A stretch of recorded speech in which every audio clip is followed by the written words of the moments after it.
talk about UX research pitfalls.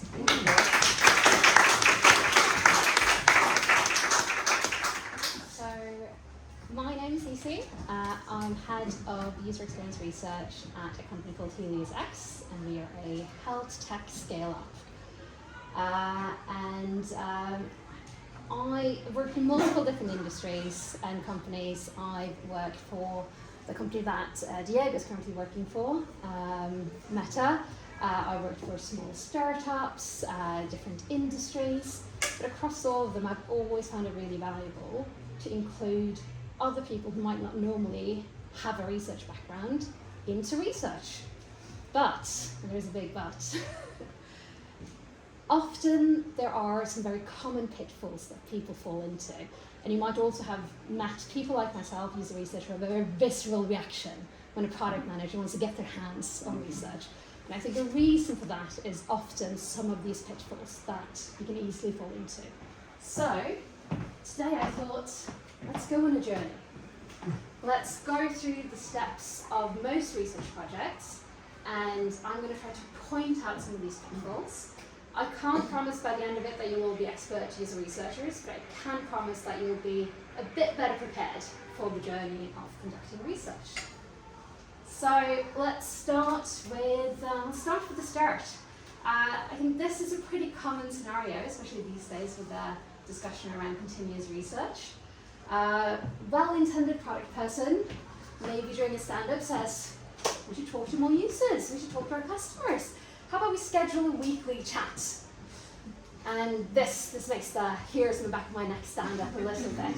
And the reason for that is not the intention behind it. Clearly, I also wanted to talk to customers. But it is because often those conversations lack a clear goal.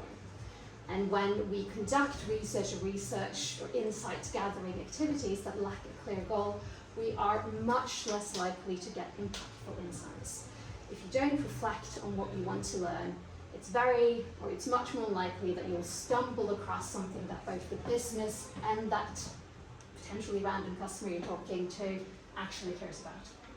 The second reason why lacking clear goal is a problem is bias. Bias is always going to be present, but if we know what we want to learn, we can at least reflect on our hypotheses, our assumptions, and we can take some steps as well to try to mitigate biases. So a very common bias that will sneak in is selection bias. So who are you talking to?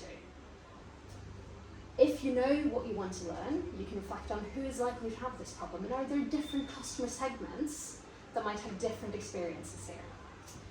Likewise, confirmation bias, and this is a really, really nasty one.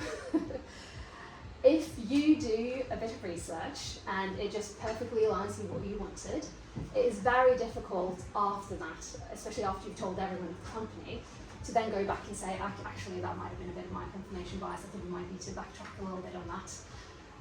So what should you do instead?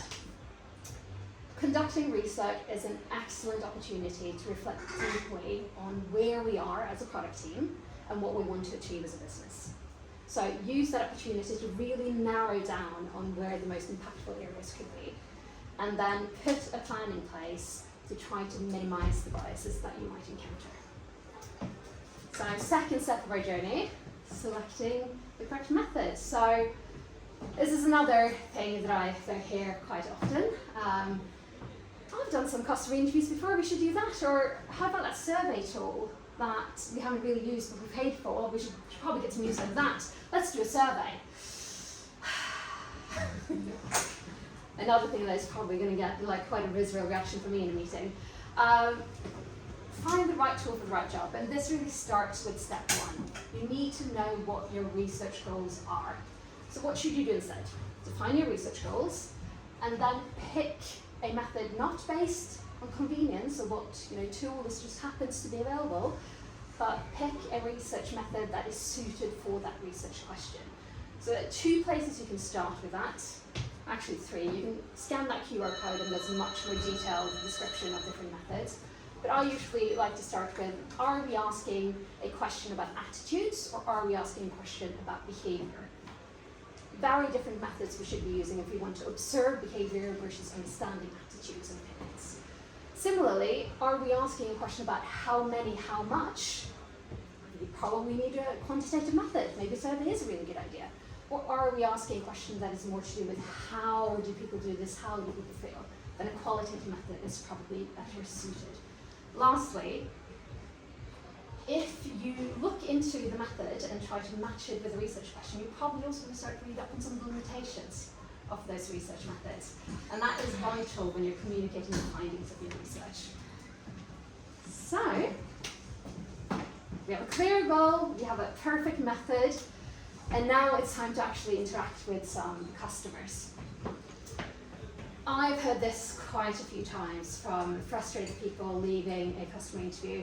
This just wasn't a good customer, they didn't have anything of value to say. Now, if you've invited the right customer, then very likely it was not the interviewee, but the interviewer's fault. So some very common pitfalls here are lack of rapport, so have you created an environment where it's easy for them to share? Are you asking questions that invite answers around the why, or are you asking closed-ended questions? And finally, comprehension. So that can come in many forms. I think double-barreled questions are one pitfall to fall into. Using jargon is another one. And never assume, even if you're interviewing an expert. At Meta, I was interviewing app developers all the time, and it's especially difficult if you're being interviewed as an expert to say, actually, what does that acronym mean? So, build rapport, open-ended questions, and comprehension. Finally, we've done all the legwork. We have some great insights, or so we think. So seeing this quite often, I like the interviews, I know what the insights are. Let's just get this pushed out. Let's act. We're a startup. Well, if we skip the analysis, it is very likely that we are just getting the surface level insights. And then there's our good friend confirmation bias again. We are much more likely to remember the things that we agree with than the things that maybe doesn't quite fit our framing. So what should you do instead? I think another reason this is often skipped for qualitative research is because people don't know what type of analysis you can do for qualitative research. So I've included a little link here to something called a thematic analysis.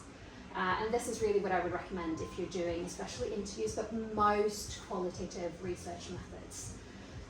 If maybe some of you might have encountered thematic analysis at university, and if you have, you're probably thinking, by God, I don't have time for that.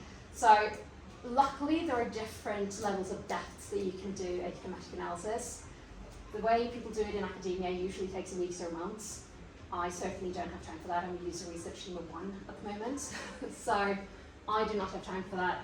I usually do a more quick and dirty version of thematic analysis that will take me hours up to days. And which one I choose will have a lot to do with how important that decision is for the business. Is this something that 10 developers are going to be working on for a month? Maybe it is worth me spending a week on that and really getting right. And is this really a nuanced topic? Maybe I need to dig a bit deeper. So I'll give you a very high-level overview of thematic analysis, but essentially there are 3 steps. You need to familiarize yourself with the content, so don't assume that just because you were in the interview that you remember everything. So listen to the recordings, read the transcripts, and then the second thing you need to do is start coding. So try to find the smallest unit of information essentially. So don't have a code that is positive things about the website, that is too broad. Find something a bit smaller. And then you take those codes and you sort them into themes. And that is really where the magic of thematic analysis happens. Encourage you to have a look at that link because there's a lot more to it than that, but it can be done within a couple of hours. Recap. Set a clear goal for your research. Use the opportunity of research to reflect on what is important for you and your business. Know your method. Don't choose it out of convenience, but choose the method that is best suited your research question. Build rapport and plan the questions you're going to ask. You're much more likely to ask good questions if you've had some time to think about it beforehand.